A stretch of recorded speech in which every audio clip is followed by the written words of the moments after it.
After all that, Celaeno's staying in the room right next to ours? No wonder Aguara could pick up her scent. Is anyone there? You're sure this is the right room? Celaeno, I know you're in there. Please, I need to talk to you. Celaeno! I'm not here. R2? Am not. Quit bothering me. Not a chance! If you don't open the door, I'll be waiting right here outside until you change your mind. I have so many questions to ask you. Can you at least answer this one? Who are you to me? Are you my sister? Open the door! All right. Stop yelling. Come in. That wasn't so hard now, was it? Take a seat. Just to be clear, I wasn't expecting visitors, so I can't offer you much in the way of comfort. Curiosity is a dangerous trait, Linnea. You're gonna regret coming here. Don't say I didn't warn you. You sure about that? Because if I hadn't come here, I'd be regretting it already. Will you please answer me now? Why do we have the same wings on our heads? Why did I pass out when I touched you? And why did I see all those... Visions of your future? So, it wasn't a dream after all. Of course not. Linnea, you're an avid student of the natural world. Surely you're aware of the 6 most common types of Fae?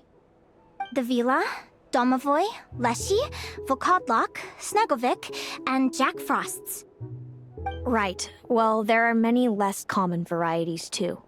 The legendary Lantern Fae, the Sirens with their lilting songs, and us, the Augury Birds. We foretell both disaster and delight, gazing upon the past dawn and future night. Others fear and revere our might, while we alone detest our plight. I've never heard of an augury bird before, or the poem you just recited. That's hardly a surprise. You can count the number of augury birds alive today on one hand. And that includes you and me. So it's true then. We really are family. Family.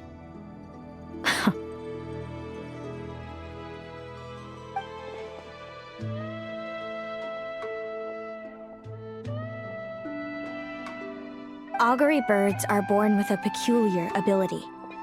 We can see crossroads in the flow of fate. Immutable future events that all paths will lead to. Are you talking about prophecies? Doesn't surprise me. Humanity has many ways of observing fate. The stars, the ley lines. Our abilities are feeble in comparison. We can only see our own fates. If a friend wants to know their future, or someone is concerned about the destiny of the world, we're powerless to help. But the way it feels to witness your own fate, I trust you understand by now, Linnea. It certainly wasn't fun.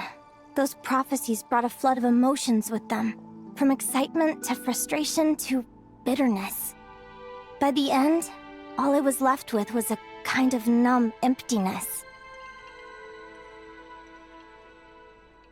I had a goal in life, and before I even had the chance to start fighting for it, I saw how it would end.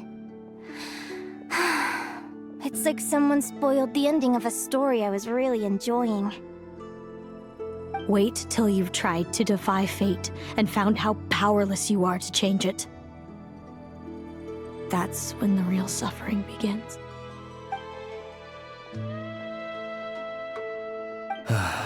Everything is transpiring as I foresaw, yet I am powerless to change it. Fate is an immutable force. I can but lament as the inevitable unfolds. I do wonder whether giving a man the power to see the future does nothing more for him than slowly crush his spirit.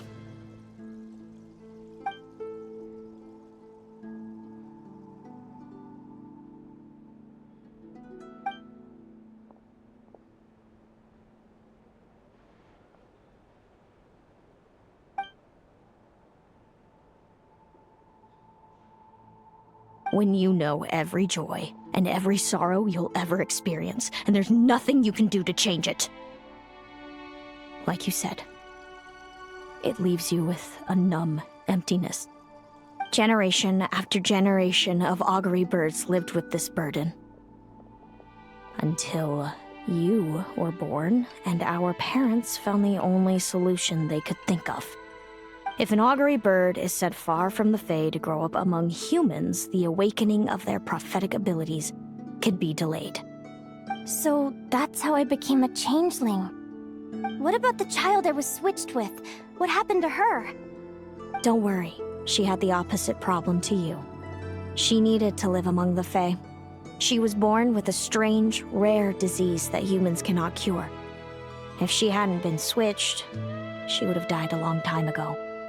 Our parents saved her life, then raised her as their own. Eventually, her birth parents came to find her, and now they're living together in Snezhnograd. I see. Wow. It all makes sense now. But there's still one thing you haven't explained. Those things you said before I fainted. What did you mean by all that? I meant exactly what I said. I don't like you. But why? No reason.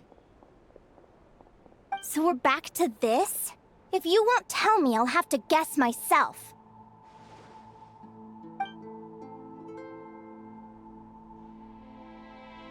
Celaeno,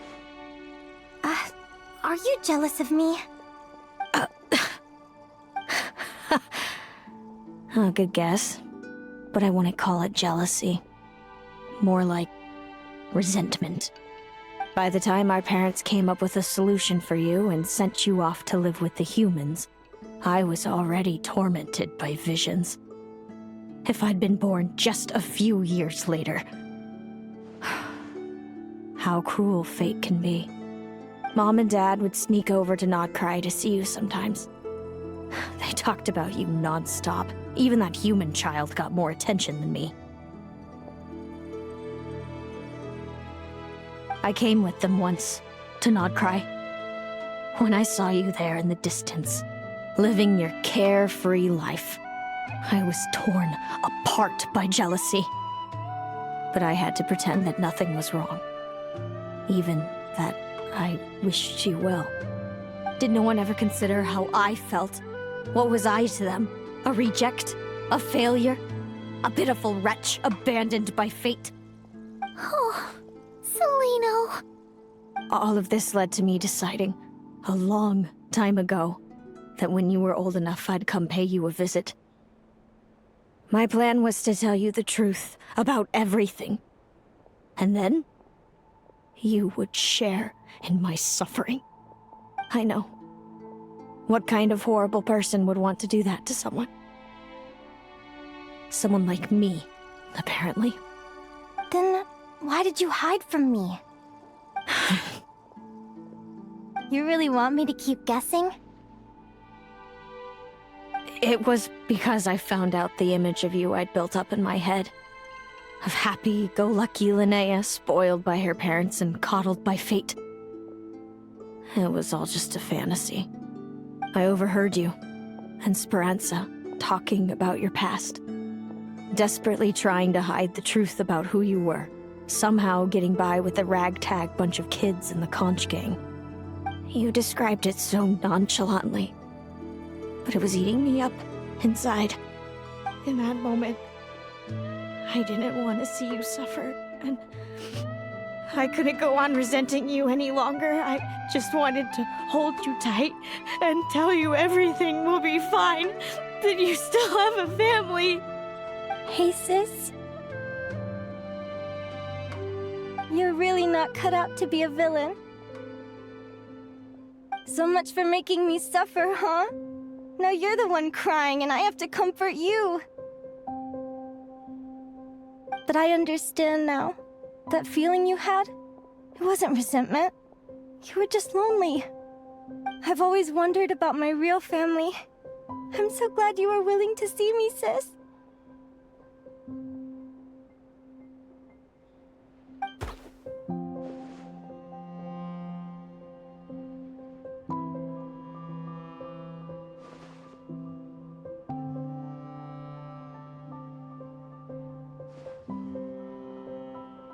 Thank you. All of you. This is not how I expected this to go. Don't mention it. Paimon thinks it's always best to get everything off your chest. That way, everyone can go back to being happy. You're right, Paimon. I haven't been this happy in a long time. Hey, Celaeno. I was wondering, how did you end up with a Radiant Bladehorn as your partner? All the ones I've seen in the wild have been hyper-aggressive. They certainly wouldn't let me get close enough to touch them.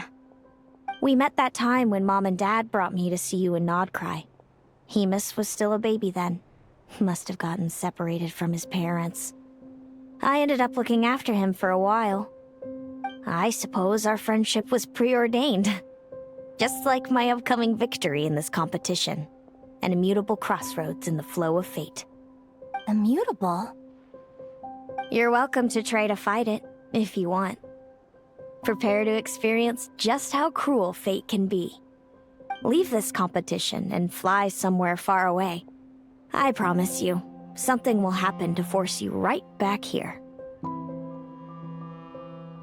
Or if you prefer, you could go all out and try to beat me.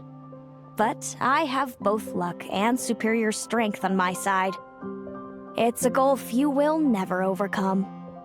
The prophecies we see are the meeting points of every possible path. There are many possible roads into the future. But they all lead to the same destination in the end. Now that I know the pain of seeing my own fate for myself, I have to ask, how have you kept it going all these years? I learned to submit to fate. I just have to accept what will happen. There's no other choice. Since the outcome can't be changed, how I get there doesn't matter in the grand scheme of things.